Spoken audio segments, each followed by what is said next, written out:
عازمین حج مقدس سفر کے بعد زندگیوں میں تبدیلی لائیں، 25ویں قافلے سے گڈم پرساد کمار تلنگانہ اسمبلی اسپیکر کا بیان۔ عازمین حج مقدس سفر حج کی سعادت حاصل کرنے کے بعد اپنی زندگیوں میں تبدیلی لائیں۔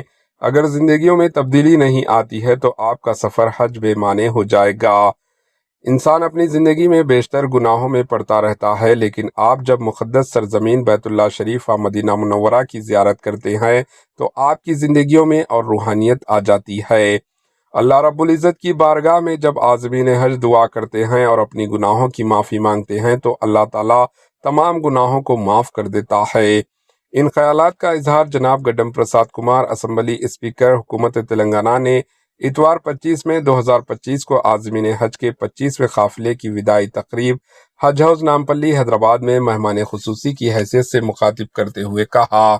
اس موقع پر مولانا سید شاہ غلام افضل بیابانی خسرو پاشا صدر نشین تلنگانہ اسٹیٹ حج کمیٹی و دیگر معزز شخصیات بھی موجود تھے۔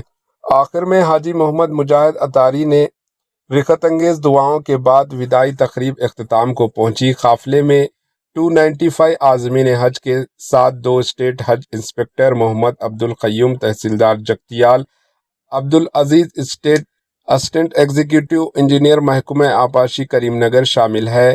منگل 27 مئی 2025 یعنی آج 2 قافلے اور چہارشنبے یعنی کل 28 مئی 2025 کو صرف ایک قافلہ روانہ ہوگا۔ Bureau report AHN news. AHN news کے یوٹیوب چینل کو سبسکرائب کریں اور بیل آئیکن کو دبانا نہ بھولیں تاکہ آپ کو ہر نئی آنے والی ویڈیو کا نوٹیفیکیشن بر وقت مل سکے۔